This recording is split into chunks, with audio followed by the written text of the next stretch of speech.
ಭಾಳ ಸತ್ಯ ಮಾತು ಹೇಳ್ತೀನಿ. ಬಾಗಲಕೋಟೆ ಲೋಕಸಭೆಯಲ್ಲಿ ಶಿವಾನಂದ ಪಾಟೀಲ್ನವರು ಕಾಂಗ್ರೆಸ್ನ DK ಶಿವಕುಮಾರ್ ಅವರ ಪರಮಾಪ್ತ. ಅವರು ಒಬ್ಬ ಸ್ವಾಮೀಜಿಗಳಿಗೆ ಫೋನ್ ಮಾಡಿ DK ಶಿವಕುಮಾರು ಕಾನ್ಫರೆನ್ಸ್ ಕಾಲ್ ತಗೋತಾರೆ.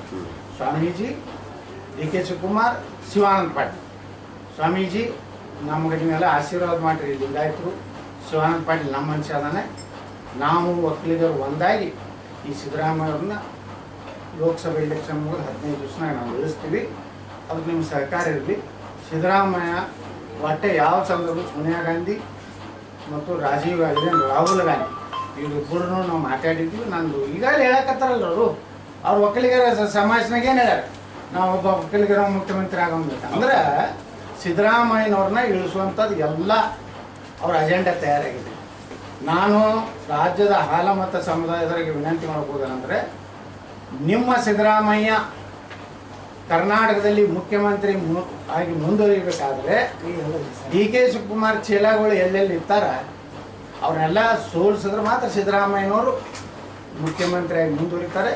ಈಗಾಗಲೇ ಕಾಂಗ್ರೆಸ್ಸು ಒಡೆದ ಮನೆಗೆ ಅಲ್ಲಿ ಅವ್ರು ಹೇಳ್ತಾರೆ 50 ಮಂದಿ MLAಗಳು ಎಲ್ಲ ಈಗಾಗಲೇ ಏಕನಾಥ್ ಶಿಂದೆ, ಅಲ್ಲಿಂದ ಯಾರು ಅವ್ರು ಶರದ್ ಇವರು ಇರ್ತಾರಲ್ಲ ಅಜಿತ್ ಪವಾರ್, ಇಬ್ಬರು ಭೀ ನಾಮಕರಣ ನಾವು ಮಾಡೀವಿ, ತೊಟ್ಲಾಗ ಹಾಕೀವಿ.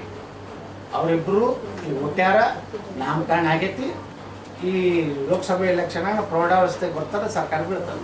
100%. ಅವ್ನು DK ಶಿವಕುಮಾರ್ನೇ ವ್ಯವಸ್ಥಿತವಾಗಿ ಸಿದ್ದರಾಮಯ್ಯ ನಿಲ್ಲಿಸ್ಲಿಕ್ಕೆ ಸುಮ್ಮನೆ ಮಾತಾಡ್ತಾರೆ ಅವರು.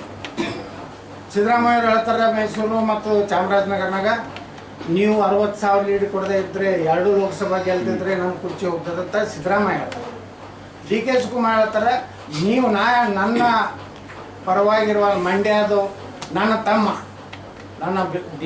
DK ಸುರೇಶನ ನೀವು ಸೋಲಿಸಿಬಿಟ್ರೆ ಒಕ್ಕಲಿಗ ಜನಾಂಗಕ್ಕೆ ಮುಖ್ಯಮಂತ್ರಿ ಆಗುವಂಥ ಅವಕಾಶ ಆಗ್ತದೆ ಅಂದ್ರೆ DK ಶಿವಕುಮಾರ್ ಸಿದ್ದರಾಮಯ್ಯ ಅವರು ಹಳ್ಳಿ ಮೈಸೂರು ಹಳೆ ಮೈಸೂರು ಭಾಗನ ಬಿಟ್ಟರೆ ಅವರಿಗೆ ಭಯ ಇರೋದು ತಮ್ಮನ ಹೆಂಗೆ ಆರಿಸ್ತಿರ್ಬೇಕು. DK ಶಿವಕುಮಾರ್ ಅವ್ರಿಗೆ ಮೈಸೂರು ಚಾಮರಾಜನಗರದಲ್ಲಿ BJP ಬಂದ್ರೆ ನನಗೈತಿ ಅನ್ನತ್ತೆ ಸಿದ್ದರಾಮಯ್ಯ. ಇದೇ